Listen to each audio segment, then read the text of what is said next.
Greetings, cocktail aficionados. It's John Moser with another edition of Cocktails Out of Quarantine. I'm really excited about the episode I'm going to do today. You know I love old classic drinks. This one dates back to the 1930s, although the name of the drink goes back considerably farther than that. The name of the drink is the Remember the Maine. And if you know your U.S. history, you may be aware that that was the battle cry during the Spanish-American War of 1898. The Maine was a U.S. battleship that exploded under mysterious circumstances at Havana Harbor. A lot of Americans jumped to the conclusion that it was the Spanish that were behind it. The Spanish controlled Cuba as a colony, and there were demands for war as a result of this. Turns out the Spanish probably didn't blow up the Maine.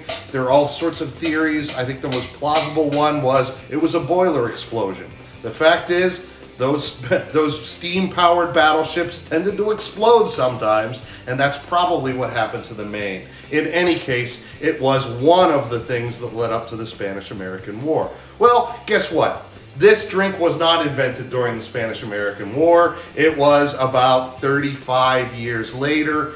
It was apparently in 1933 that Charles H. Baker Jr., who was a prominent writer of writer on gourmet foods and liquors and cocktails. Charles Baker in 1933 was in Cuba, in Havana specifically, and there was a revolution going on. Well, I probably shouldn't call it a revolution. It was more like a coup. A bunch of privates and sergeants and corporals in the Cuban army rose up and overthrew the regime. And it happened over the course of a night when Baker just happened to be in the city, and apparently that inspired him to design this drink called the Remember the Maine. And it showed up 6 years later in his 1939 book, what was that called again? The Gentleman's Companion. 2-volume set. Apparently, Baker was a really interesting guy. He counted among his drinking buddies Ernest Hemingway and William Faulkner.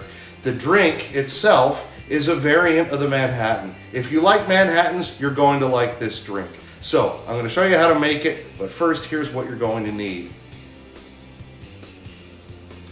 I said that the Remember the Maine is a variant of the Manhattan. Just like the Manhattan, the base spirit is going to be rye. Any good rye will do. I happen to like Bullet. If you have Rittenhouse, you have something else, use it. Don't go crazy. Don't get something real expensive. Angel's Envy rye is wonderful. If you haven't tried it, you should try it. But don't use Angel's Envy rye in a cocktail. It's just too good. So, rye. Also, vermouth.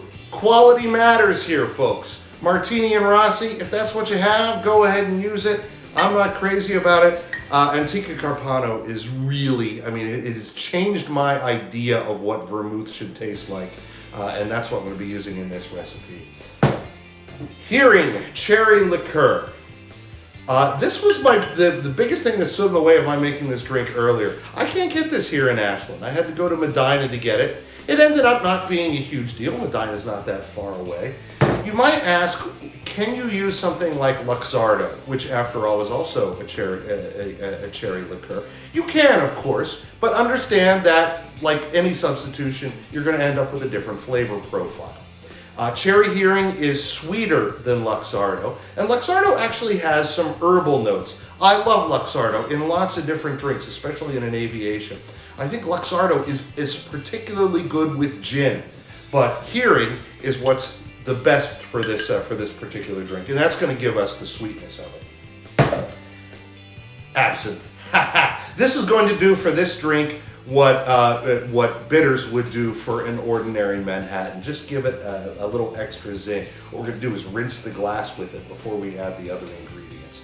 And finally, as our garnish, Luxardo cherries.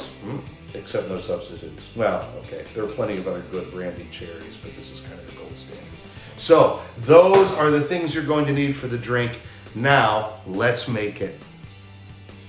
And here we go. We're starting with a chilled cocktail glass. This is a nice fancy Nick and Nora glass, these are called. The coupe glass is just fine, perfectly appropriate.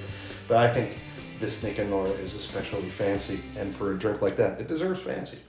I'm going to put just a tiny, tiny amount of absinthe. That's probably too much. but I'm gonna swirl it around the inside and get it coated as well as I can. Spill it here, and I'm gonna pour out the excess. Because, you know, the thing with absinthe, it can easily overpower a drink. So we're not gonna do crazy with that. Our rye, we're gonna take a mixing glass with some ice in it, 2 ounces of rye,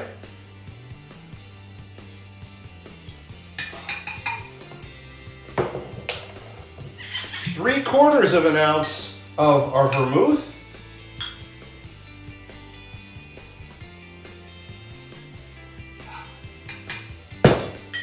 and finally 2 teaspoons of cherry hearing.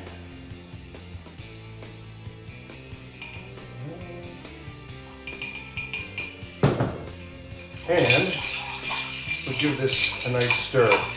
Look at that nice reddish brown color to it.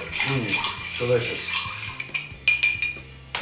And we will strain that right into our cocktail glass.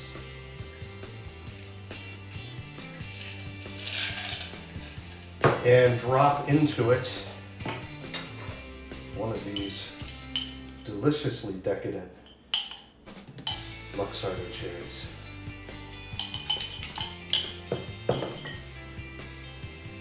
There it is, ladies and gentlemen. Remember the Maine, and to hell with Spain. That's how the rest of the battle cry went. I hope you're having a great day wherever you are, and I hope you will consider making this great cocktail. Until next time, cheers.